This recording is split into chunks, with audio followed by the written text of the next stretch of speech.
Successful people relish calculated risks. One of the most interesting finance shows I watch features interviews with financial managers. These people manage multi-billion-dollar hedge funds, mutual funds, and other financial instruments. One particular fund manager blew my mind. The interviewer asked him, "What do you do to avoid risk?" The fund manager said, "I don't run away from risk. Instead, I run to the risk that meets the reward that I'm looking for." This floored the interviewer. "You actually assume risk?" Well, it was kind of an ironic moment because I assumed that if this financial advice show host really knew his stuff, he would not have been surprised at all. One of the long-standing rules of the finance world is no risk means no reward. Put in another way, if you are looking for a high reward, you have to take on a lot of risk.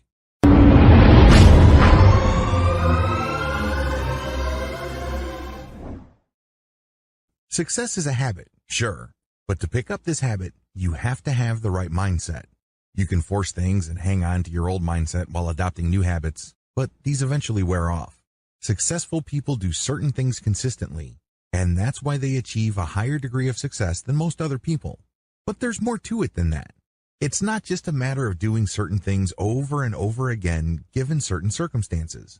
When you adopt these success habits without changing your mindset, you eventually end up where you began. How come? You built your new habits on a faulty mental foundation. You had the wrong mindset. Your success habits eventually fall apart. You have to make sure that you adopt the right mental foundation from the onset. Your mindset is a combination of your assumptions, expectations, and definitions. Most successful people share a range of mindsets that enable them to maintain their success habits. In fact, they scale these up over time. Don't for a second think that these people were somehow born with these mindsets. They weren't. In fact, many did not even have a clue when they began. Through trial and error and the hard knocks of life, many arrived at their winning mindset. Thankfully, you don't have to go through those heartbreaks and frustrations. You don't have to go through trial and error. You can get a head start by identifying and adopting the mindsets that can lead you to consistent victory.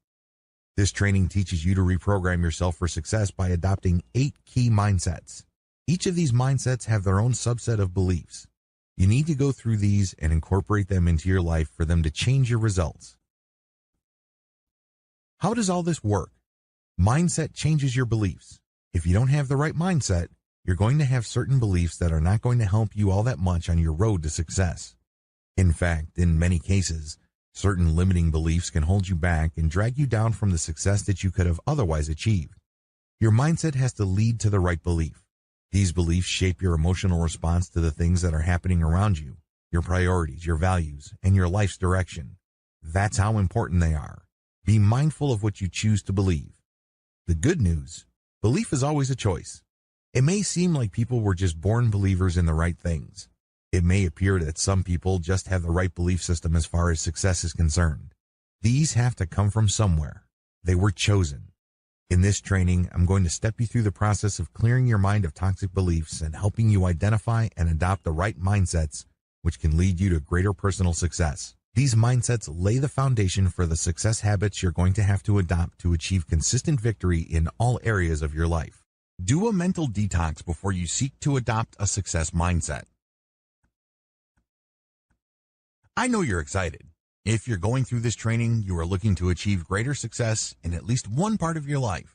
You can't wait to adopt the right mindset so you can get better results. I understand that. The problem is you're having a tough time achieving the kind of success you want because you are probably hanging on to a few toxic mindsets that undermine you. You have to clear these out first before you adopt positive mindsets. Otherwise, these toxic mindsets will degrade, impede, or otherwise negatively affect the new mindset that you're trying to adopt, and you end up nowhere. Get rid of these toxic mindsets so you can be in a better position to reprogram yourself for better success. I call these mental roadblocks. Mental roadblock number 1. Others are to blame for your failure. One of the most common games people play with themselves is to think that the reason why they're facing setbacks is because others have it in for them. Maybe these other people were sabotaging them. Maybe they were just negligent.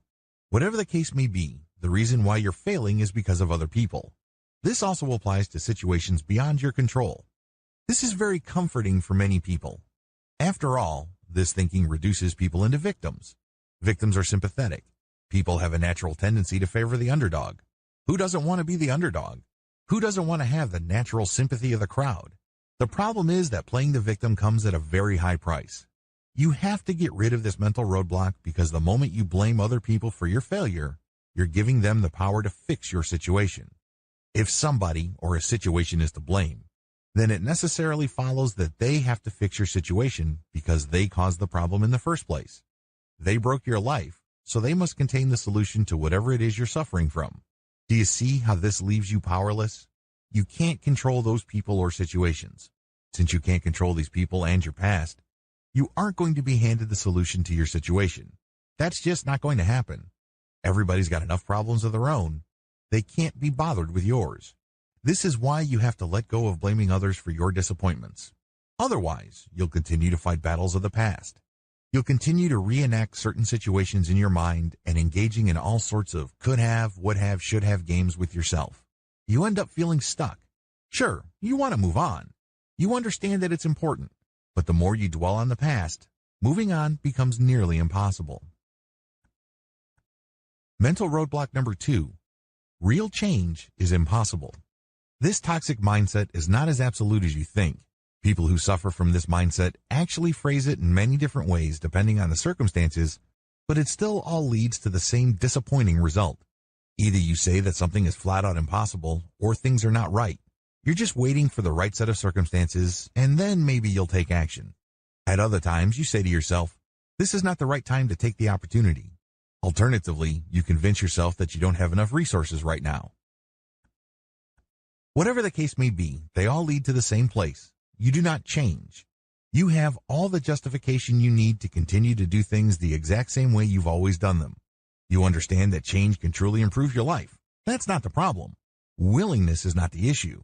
Instead, you just feel that you can't change because of so many things going on in your life as well as how the past played out. You have to get rid of this idea. Please understand that real change is possible, but it is chosen. It is something that you decide on. It is something that you commit to. You're not waiting for the right circumstances, the right time, the right resources, or the right people to come about. They don't have to. You just have to believe that real change is possible, and things will present themselves because your mind is open to change. But the more you wait for the proper factors to appear, the less likely change will happen. You just doomed change because you believe, at some level or another, that it's impossible. If you think something is simply not going to happen, you subconsciously won't put much effort into it. Mental roadblock number 3. Your past mistakes define you. A lot of people striving for success end up sabotaging themselves because they feel that they really can't achieve any great success in the future because of their past. They think that they have screwed up enough so often and so severely in the past that future victories are really not going to happen. They're shooting for second or third prize. In fact, in many cases, they're just going through the motions. They're giving up on the race before they even started. An alternative version of this is the ridiculous idea that you have to somehow start with a completely clean slate to make real changes in your life. In other words, you're going to have to be perfect. Because you've already made mistakes, you've already screwed up. Either way, both versions lead you to the same place. You don't even bother making a change. You discourage yourself from even trying. In your mind, it's a foregone conclusion before you even start. Well, the good news is that the past does not define you. You may have failed an infinite number of times before, but that does not prevent you from getting it right this time. The only way you will fail is when you read your long record of failures as something so discouraging and so debilitating that you don't even try. That's how you fail. You fail when you quit.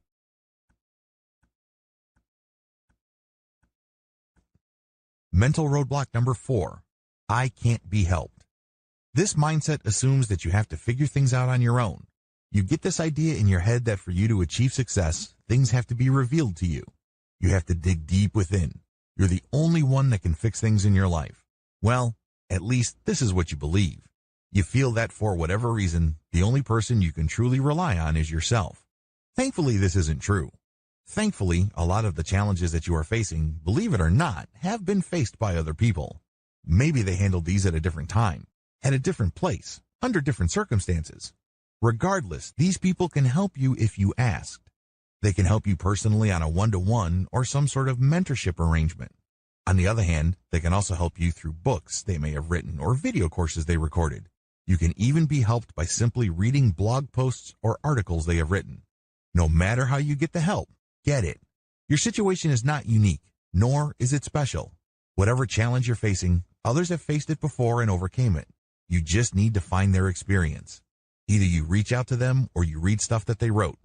A variation of this toxic mindset is the assumption that others won't help. Maybe they don't want their secret sauce coming out. Maybe they don't want new competitors. Well, those are just excuses you're giving yourself. You really won't know for sure until you ask. And just because one person is stingy with information, it doesn't give you an excuse to stop.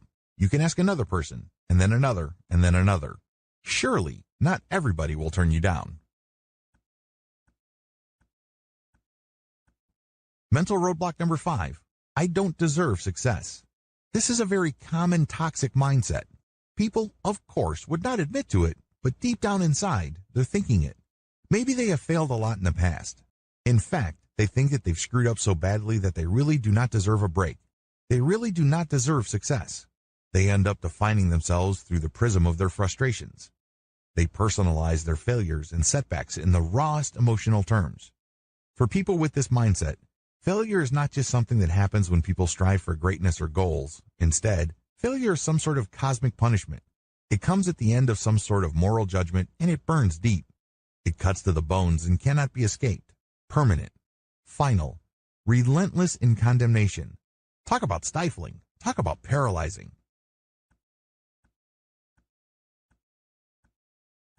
Others come from traumatic backgrounds. Their self-esteem is so low that they feel that they are not worth changing. They feel that others' needs come before theirs. They look at themselves as some sort of emotional doormat. Please understand that the only person who can decide whether you deserve success or not is you. You call the shots. Nobody can judge you and say, you don't deserve success. Somebody else does. You have to claim that success and say that you deserve it because ultimately, this is self-judgment. You've been declaring yourself guilty all this time. Isn't it time to decide otherwise? You know how harsh it feels? You know the kind of lousy results you get when you do this? Why not change things up? Start today. Mental roadblock number 6. I'm perfect the way I am. Just as toxic is the mindset that you're perfect. You're the smartest person in the room. You're definitely the best looking, the whole 9 yards. While it's great to have a positive self-image and a healthy self-esteem, you should not let this trick you into thinking that you don't need help or that you don't need to make changes. Make no mistake, on the road to success, you need to change. You're obviously not as successful as you would like now. You're not as capable as you think. It's hard to believe, but it turns out that you haven't quite figured everything out like you believe. Change is required. This means having to let go of whatever inflated impressions of yourself you may have. The antidote to this is very simple. Admit that there is always room for improvement. This doesn't make you a lesser person. This doesn't have to mean some sort of defeat. Mental roadblock number 7. I need to change. Tomorrow. Don't play this game with yourself. Don't, on the one hand, say to yourself that you need to change and you are ready to do it and you're willing to do it, but you're going to wait until tomorrow. You have to understand that if you're waiting to have time, you'll never have time. There will always be some sort of duty or responsibility or obligation that will pop up out of nowhere, and you never get to making the changes that you need to make. Similarly, tomorrow will never come. The moment you say that, I'm going to do something, but I'll do it tomorrow, you set yourself up to lose because there will always be something of higher priority. There will be certain unexpected things that will show up that will knock you off track. So, stop playing this game. Do it now. Make the changes now. Commit today. Take action in the here and now. The great thing about starting now is pretty soon you get used to the challenges. By starting as soon as possible, you learn the lessons you need to learn and go through the hoops you need to go through sooner. If you're going to go through this process anyway at some point in the future, why not get it over with now? Mental roadblock number 8. Success and money aren't everything. Isn't it interesting that the people who say that money isn't everything are usually people who want a lot of money? The same apply for people who tried and failed to achieve great success in their lives. When you say these things to yourself, you're basically just engaging in sour graping. That's what you're doing. You're saying, oh, it wasn't worth the hassle anyway. I'll focus on something else. There are higher values in life. Well, if they were so valuable, Why weren't you pursuing them in the first place? Why are you treating them now as some sort of consolation prize? Stop playing this game with yourself. You're basically just giving yourself an excuse not to improve or shoot for greatness. Mental roadblock number 9. Success is just not worth it. This is a very tricky, toxic mindset because it actually has many moving parts. Some people end with this conclusion because they feel that they don't want to sell out their real values. Others would say, I just want to preserve my soul, and I feel like I'm going to lose my soul in this wild dash for success. Others say that they don't want to lose their identity. I just want to remain true to myself. I want to remain myself. How common are these sayings to you? Chances are you've heard these many times. In fact, you might be saying this to yourself at some level or other, in some form or other. Regardless of how you phrase it or how often you say these things, just because you repeat this thinking, it doesn't make it go away. The bottom line, these are all excuses. These are all excuses because success can be part of your identity. It can be part of your soul. It can be part of your core intrinsic values that you would never give up for anything. You're just giving yourself an excuse for not trying or for not trying again. Maybe you got burned in the past. Maybe you got disappointed badly. Whatever the case may be, you can't use the past as an excuse to keep you from doing something about your situation in the here and now. Success is worth it because it improves you. It pushes you to become a more excellent person. It teaches you the value of sacrifice. It enables you to gain a sense of meaning in your day-to-day life. Living a life of purpose is one of the most important gifts you can ever give yourself. When you take action every day, it is very empowering to realize that it leads somewhere big. Mental roadblock number 10. I don't want to turn into someone I will hate. This mindset is really rooted in a zero-sum mindset. What you're saying is, I don't want to turn into someone I hate because when I achieve success, I necessarily rob it from somebody else. There are many ways to phrase this thinking, but it all goes back to that same zero-sum game. Let me tell you, there is no giant pie of success anywhere in the world. Just because your slice of the pie gets bigger, it doesn't necessarily mean that somebody else's slice gets smaller.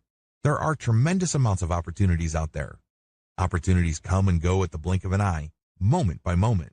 They are created and destroyed all the time. Indeed, by striving for success and excellence, you can inspire others to do the same.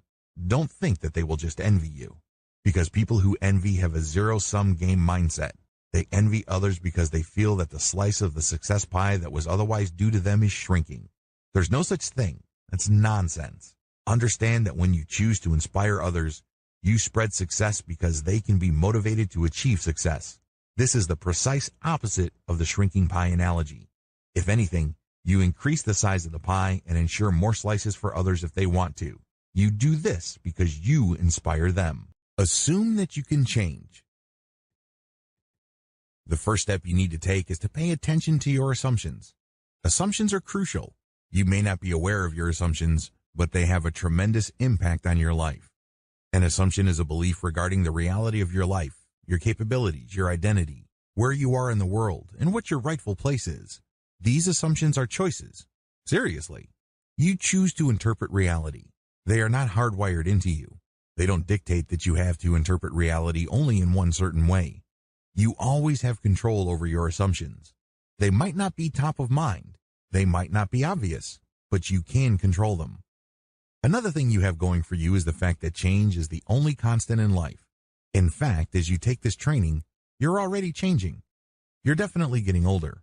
There might be ideas that you run into that change certain things that you believe about yourself. It may change some of the things that you do. Regardless, understand that change is part of who you are. Change happens on two key levels. You can change from within or you change from outside.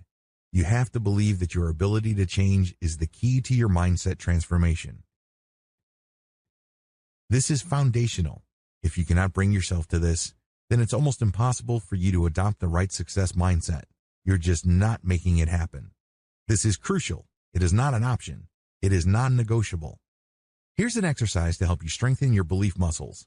First, think about 3 examples from your past where you needed to change, and you did. Maybe one day you do not really feel excited about jogging in the morning, but you know you're gaining weight and you need to run every morning. After a couple of weeks, you finally got to the point where you are jogging every morning. Look for examples like this. It doesn't have to be big. It doesn't have to be dramatic. Regardless, all of us have at least 3 examples from our past where we needed to change, and we did. Next, analyze what happened. Pay attention to what prompted the change. Why do you feel like you had to do it? What circumstances were present? What was your situation like? What was the trigger or the straw that broke the camel's back? Next, focus on how you were before and how you were doing after the change. Look at the contrast. Again, most people should be able to find situations like this in their life. It doesn't have to be big. It doesn't have to be grandiose. It just has to be real. Look at the contrast. Now ask yourself, what do these experiences teach me about myself? Am I the person who waits until the last minute and disaster is only around the corner for me to make a bold move? Maybe you stopped being lazy and got a job because you're about to get kicked out of your parents' house. Maybe your company announced a layoff program, but they gave people a test that they should take if they want to be retained. Whatever the specific experience may be, pay attention to how you responded to those challenges. Did you wait until your back was against the wall before fear pushed you to make a decision? Or did you want certain changes all along and situations just pushed you? This is the difference between a reactive and a proactive person. There is no right or wrong answer. Either you're born reactive, which means you are motivated primarily by fear or loss, or you are a proactive person, one who is motivated generally by gain. Regardless, if you are a reactive person, dwell on what you can lose in your life if you don't push yourself to change. If you are proactive, focus on how much better your life would be and how awesome it would be to experience your dreams if only you allowed yourself to change. Failure is not to be feared, but prepared for. It's really important to make sure that you understand that setbacks happen. People fail all the time. If you think about it, it's not that big of a deal. It may seem like a crushing setback. It might even appear like some sort of humiliation. But in the big scheme of things, failure is part of the human condition because it happens all the time. Believe that setbacks happen. Instead of fearing it or wishing it away or constantly asking yourself, why me? Expect it and prepare for it. According to Thomas Stanley's book, The Millionaire Next Door, the average American millionaire has gone bankrupt at least 3.5 times. Let that sink in for a second. You know how crushing bankruptcy is. You know how humiliating it is at a personal level. Sure, a lot of the stigma has worn off bankruptcy, but it's still a severe personal setback. Still, it didn't hold these millionaires back. They peaked, they crashed, then they rose back up. Stop fearing failure. Instead, focus on what comes next. Failure does not have to be the final point of your journey. It does not have to end there. Please don't get the idea in your head that if you're expecting failure, you want it to happen or you're wishing for it. No, these are 2 totally different things. When you expect failure, you understand that the probability of failure is always there. By expecting that the worst can happen, you then allow yourself to respond in such a way that you can bounce back up. Measure your success the right way. Oftentimes, we think that we fail. Oftentimes, we think that we just crashed and burned. But what happened actually was that we measured our success the wrong way.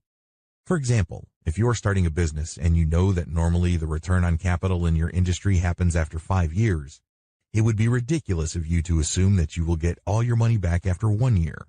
You're just going to be beating yourself up needlessly if you did that. Measure your success the right way. It may well turn out that you did not fail. You're just waiting. Fail quickly. In addition to measuring your success the right way, another way to prepare for failure is to resolve to fail quickly. I know this sounds kind of crazy, but a lot of successful people do this. They know that achieving success involves a lot of trial and error, so they experiment a lot. It's like throwing spaghetti on the wall. Eventually, one piece sticks. But before that happens, you have to be as quick as possible in throwing spaghetti at the wall and getting that pasta to bounce off. When you do this, you're figuring out a map to get success, and you're doing it quickly and cheaply. The secret to this, of course, is to fail quickly and cheaply. It must not leave any scars. It must not bankrupt you. Learn to let go emotionally. Do not let your setbacks define you. This is the #1 reason why a lot of people fail. You see, just because your business venture did not produce the intended result, it doesn't mean that you have to stop. It may mean that you have to experiment or do certain things. If you can't get through the front door, try the back, try the roof, try the basement, try the side. If you can't get in today, try tomorrow, then the week after that, then the week after that. You get the point. But if you somehow think that this is the end of the world and this means that you are just a loser, you have allowed this setback to define you. It burns emotionally. It's very hard to move on. So when the next opportunity presents itself, you hesitate or you simply ignore it. Learn to let go of setbacks emotionally. They don't have to define you. They don't necessarily mean that you are a screw-up and can't ever get it together. Document everything. When you keep a journal of your efforts, you're doing yourself a big favor as far as achieving ultimate success is concerned. You will figure out why things didn't pan out in a very focused way. You will get to clearly identify what you did before, during, and after the disappointment. Now that you know this information, you can choose to do things differently. You can connect the dots. You can see patterns and conduct experiments to see if you get better results. Throughout all of this, you focus on your end goal. Just how important is documentation or keeping a journal? Well, people who are looking to lose weight report better results if they only recorded what they ate. Even if they continued to eat the same kinds of foods before and in the same amounts, these test participants still enjoyed weight loss. That's right. By simply logging what you eat, you trigger a chain reaction in your mind that leads you to eating less. The same process plays out when it comes to success. The key to success despite failure. Failure is a part of life. Get used to it. Prepare for it. But the good news is that if you only built grit, you will eventually make it. According to a research study published by Professor Angela Duckworth, grit is the secret of success. Goals reveal your objectives and empower you to achieve them. A lot of people striving for success look at goals as afterthoughts. They think that they are just things that they need to set up on their way to ultimate success. They kind of look at them as necessary evils. If given a choice, they'd rather not set goals. They would just rather follow their passion or just do what excites them and eventually achieve success. At least this is what they think. Talk about getting it wrong. Goals are crucial for success. In fact, they're so crucial that even unsuccessful people know this. How come? Goals provide you with a map. At the very least, you can see what happens before, during, and after you achieve your goal. For you to achieve an ultimate goal, there are sub-goals that you need to achieve. You get to see the process that you have to go through, the decisions that you have to make, the results that you have to produce along the way. You can also see potential dead ends and potential detours. Goals can also be broken down into small parts which provide milestones. And once you have everything broken down, you can then apply a timeline. This pushes you to take action so that you get to a certain part of your success journey by a certain time. The big problem with goals. Goals are fairly easy to explain. They're fairly easy to understand. But the problem is, most people still don't manage to achieve them. Why? Well, setting up goals is one thing, achieving them is another. This is due to the fact that most people view goals as something that they should work for. They are optional. We can pursue them only when the time is right or when we feel we have the right resources. Most of the time, people have no sense of urgency when it comes to their goals. They don't put themselves in a position where they feel they have to do or die. In fact, given most people's attitudes towards goals, it would be safe to say that they essentially function like some sort of large-scale to-do list. This is a far cry from how successful people deal with goals. Successful people let their goals define them. Successful people look at goals in a completely different way. First of all, they start with their passions, and then they craft goals around them. For example, you are passionate about writing for a living, so your goal is to become a professional freelance writer. You start with a passion, and then you transform it into a goal that is tightly linked to your core passions. When you work towards these goals, you validate your personal values. You feel that you are expressing your true personal character. Best of all, you end up tapping your core competencies when you let your goals motivate you. There's actually an upward spiral that forms the more you work towards your goals. The more you achieve, the more confident you feel, the more motivated you become, the more you try, and the more you achieve. This spiral can go up, or it can go down. Also, when you achieve your goals, you get a tremendous amount of pride. Plus, you get the tremendous satisfaction that your goals are what you are about. So when you achieve them, you get an enhanced sense of personal meaning. You get the impression that this is what you're supposed to be doing. This is what you're about. This is your destiny. When you operate from this core of passion, Goals are no longer things that you should be doing. Instead, they're the things that you were born to do. They're the things you must do. See the difference? Recast your goals until they push you up and out. If your goals don't give you the energy you need to push yourself and expect more from yourself, you need to change your goals. You really do. Don't think that you have to stick to your goals just the way they are. Your goals are not set in stone. They are simply tools. Treat them like tools. First, you need to redefine your goals. What truly is at stake? Is this just a simple matter of getting certain things done by a certain date? Or is this a matter of you living up to your highest potential? Is this goal all about you pursuing your life's destiny? Recast the goal by asking yourself, what would success mean to me as a person? How does achieving this goal relate to my highest values and my value as a person? When you redefine and recast, you can then refocus.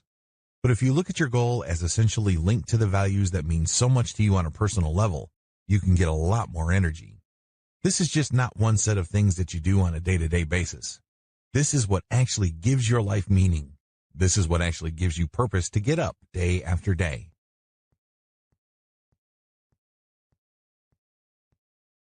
Recap. Goals must do the following. Otherwise, you need to redefine, recast, and refocus them. First, they must energize you. To do this, your goals must give you a sense of why. When you go about your goals, you gain a sense of purpose. Your life is no longer random. You're no longer doing things by accident. You're no longer doing things based on how you feel. Instead, you're doing something because this gives you meaning. This gives you purpose. Next, goals must direct you to action. They give you something to aim for. They give you something to focus on. Goals must, at the very least, instruct you. This means that you are focused on how to do things and what to do. Finally, your goals must be capable of being broken down. This is crucial, because if your goal is something that is amorphous and distant or symbolic, they're not going to help you make changes. You're not going to achieve success because it's too theoretical. At the very least, your goals must be capable of being broken down into the following. You can turn them into sub-goals and daily to-do lists. That's the bare minimum. Also, make sure that when you look at your sub-goals and daily to-do lists that there are repeatable parts, so you can do them day after day, week after week, month after month, year after year. Look at each of these sub-goals and to-do lists and ask yourself if they're scalable. You must be able to scale them up so that improvements on one level leads to easier improvements or greater improvements at other levels. Another dimension of the right goals is the fact that they are measurable. You have to know whether you have actually achieved a goal. There has to be certain quality standards. And finally, when you're crafting your goals, you must be able to associate them with emotional states. You must be able to associate them with a sense of victory, a sense of purpose, and a sense of destiny. If that's not possible or if that's not happening, then you're doing something wrong. You're not really setting up goals.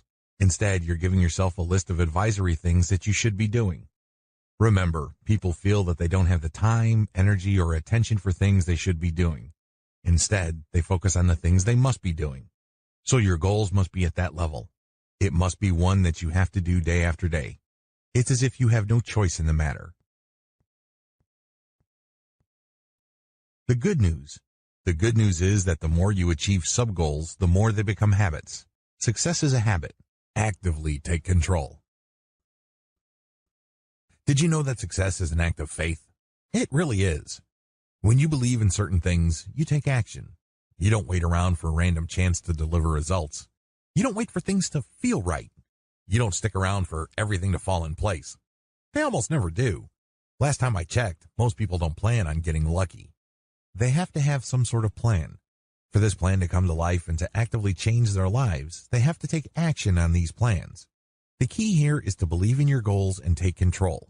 This means commitment. You take control because you just don't want to act once and hope for the best.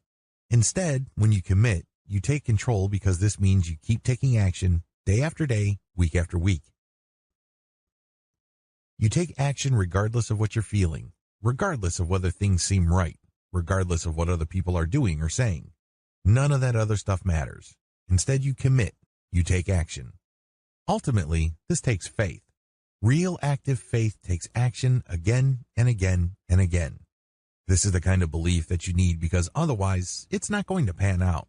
There are many challenges out there. It's easy to get hit with one setback after another. As I've mentioned earlier, if you cannot get through the front door, try the side. If that doesn't work, try the roof. If that's blocked, go to the back. If that's walled off, try the basement. If it's not happening today, try tomorrow, next week, the week after that. If you can't do this alone, get the help of others. When you take action, celebrate the fact that you are taking action.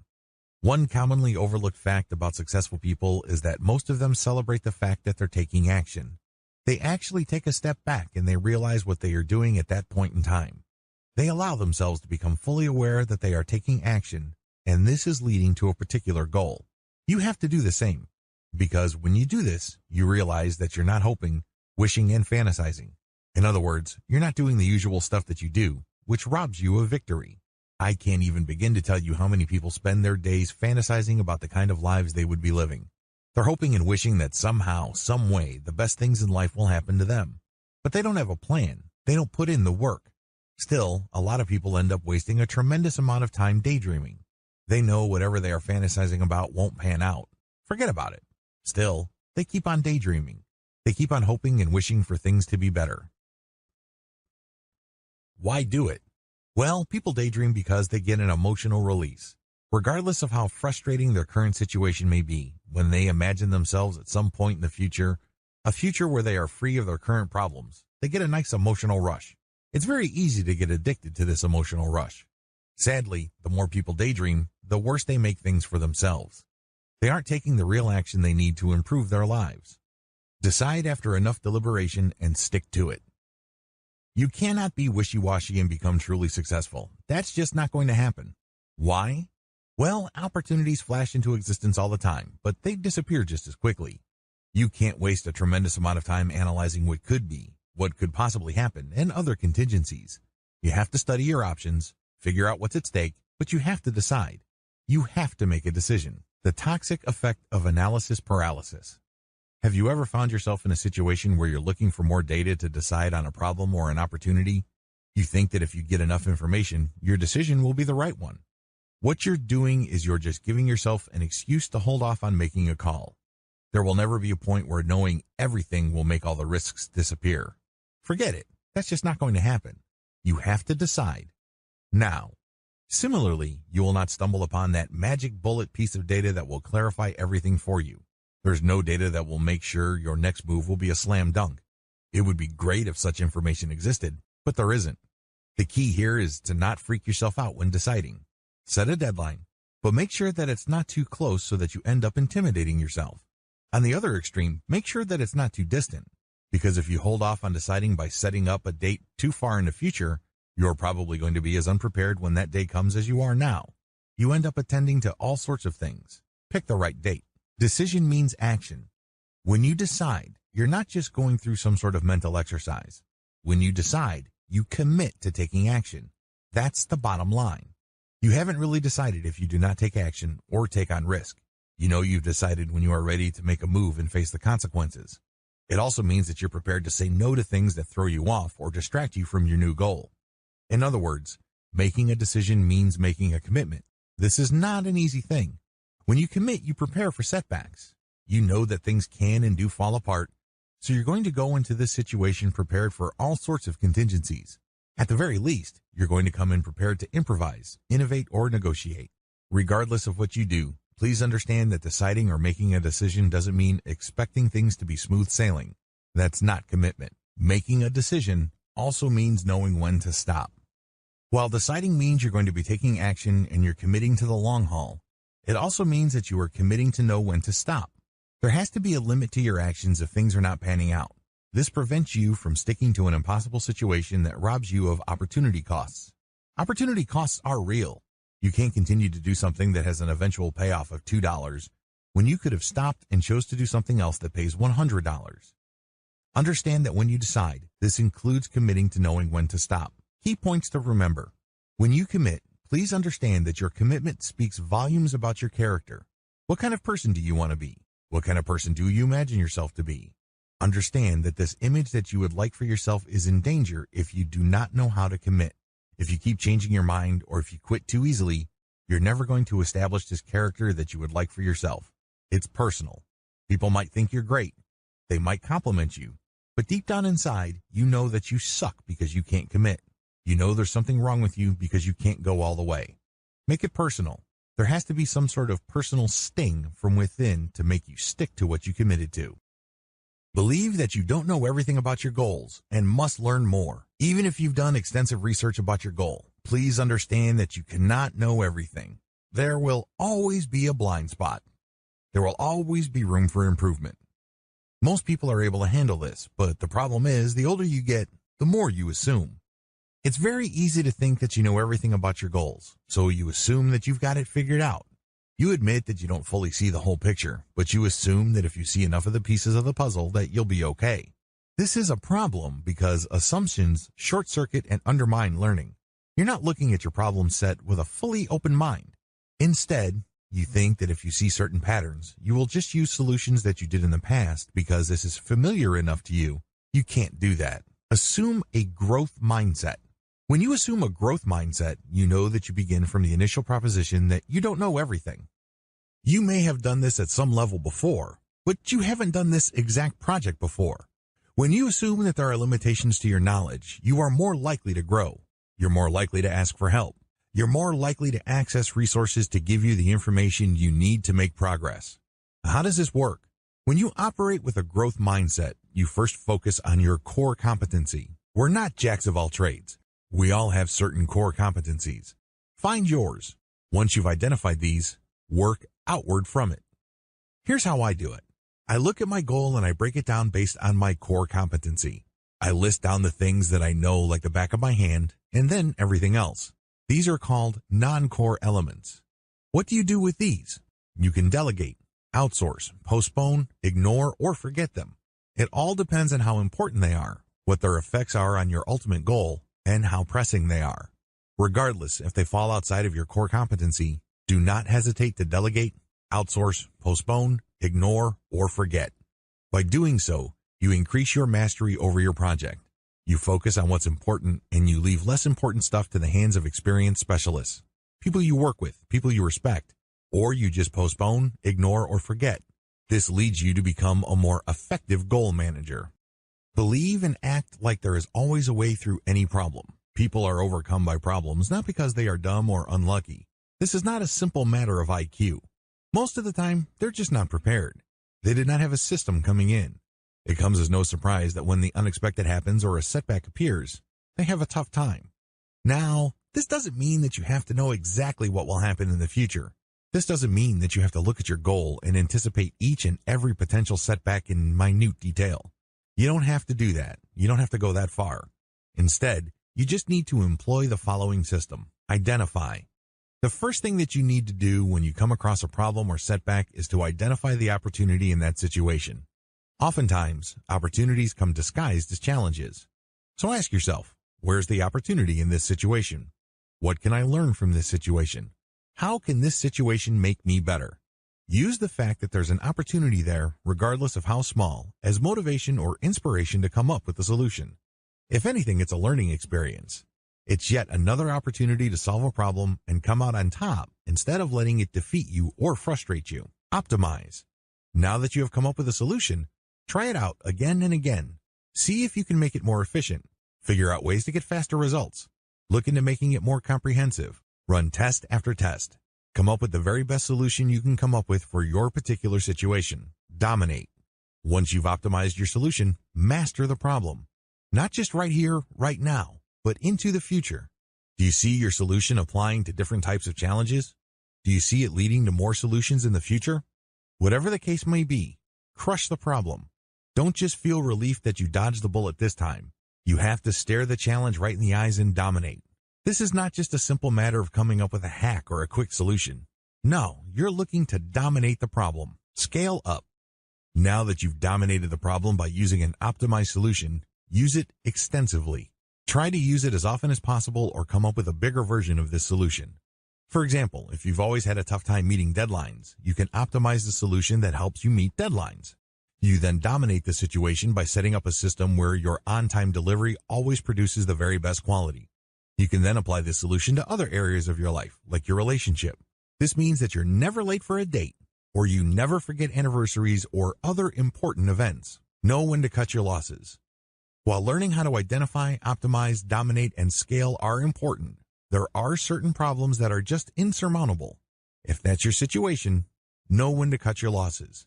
You hit a wall, and it's impossible, at least at this point in time. So cut your losses and backtrack. Successful people relish calculated risks. One of the most interesting finance shows I watch features interviews with financial managers. These people manage multi-billion-dollar hedge funds, mutual funds, and other financial instruments. One particular fund manager blew my mind. The interviewer asked him, "What do you do to avoid risk?" The fund manager said, "I don't run away from risk. Instead, I run to the risk that meets the reward that I'm looking for." This floored the interviewer. "You actually assume risk?" Well, it was kind of an ironic moment because I assumed that if this financial advice show host really knew his stuff, he would not have been surprised at all. One of the long-standing rules of the finance world is no risk means no reward. Put in another way, if you are looking for a high reward, you have to take on a lot of risk. Risk is always part of the package. Successful people know this. Accordingly, they take calculated risks because they know that the greater the risk, the greater the reward. Unfortunately, people trying to copy successful people oftentimes get it wrong. They end up gambling. They end up taking shots in the dark, hoping to get lucky. There's a big difference between risk-taking and gambling. Risk-taking only happens when you're properly educated about what you stand to gain and what you stand to lose, and the probability of that loss. When gambling, you're just focusing on odds, and that's all you pay attention to. When you take calculated risks, you look at what's currently happening, what could possibly happen, and make strategic decisions. The good news is that the more educated you are about the move that you are about to make, the lower your risk.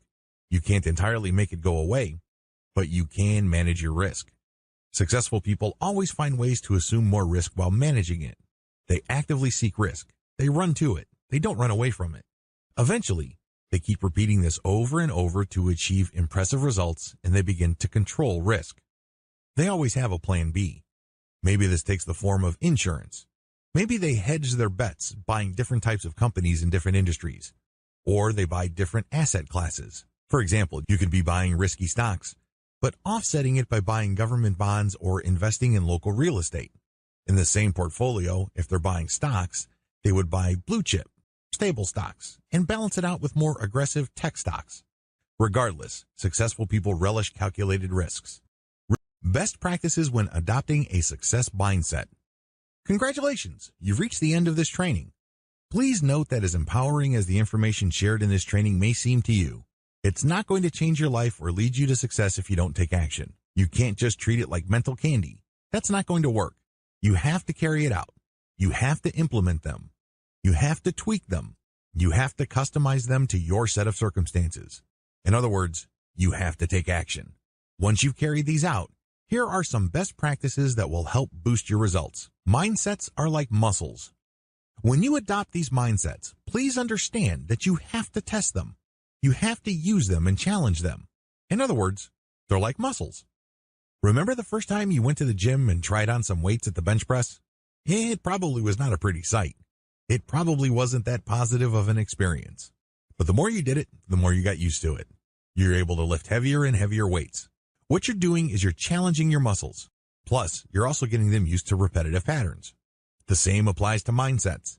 It's not enough for you to use these mindsets once or even twice. You have to use them over and over. They have to become part of you. Also, you have to grow them by challenging them. Use them in different situations. Scale up the challenge. Whatever the case, you have to apply pressure on them for them to get stronger and for them to produce better results. There is no better time than now to start. Don't trick yourself into thinking that there is always tomorrow. You have to start now. You don't have to do much, but you have to take action now. Stop waiting for tomorrow. Stop waiting for things to be just right for things to feel right. You're just giving yourself excuses when you do that. Instead, you have to commit. Every setback is an opportunity to learn. Make no mistake, you're going to run into problems adopting the success mindsets I've described in this training. For whatever reason, there will be an obstacle or two. Instead of crumpling like a paper bag the next time you are challenged or experience a setback, look at them as opportunities. Don't get all emotionally worked up. Instead, focus on the sense that you've seen this before. Focus on the sense that this is not all that unexpected.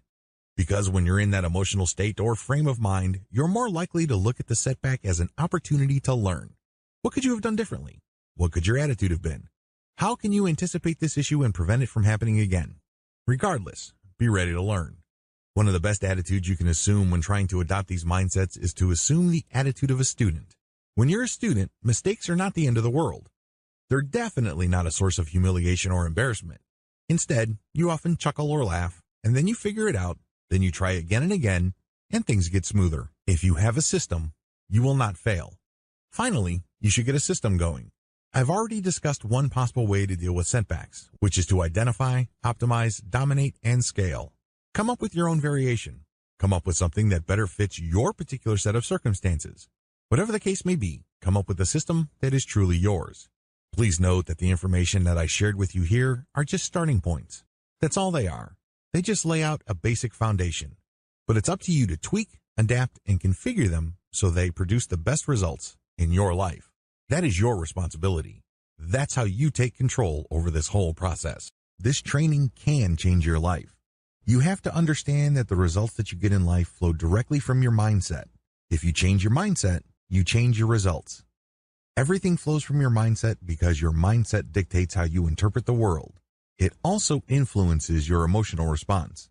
Change your mindset and you will change the results you get. Whatever frustrations you have right now, whatever setbacks you're dealing with, are due to your current mindset. If you're not happy with your situation, then the most powerful and effective and permanent way to deal with frustrations is to change your mindset. I wish you nothing but the greatest success.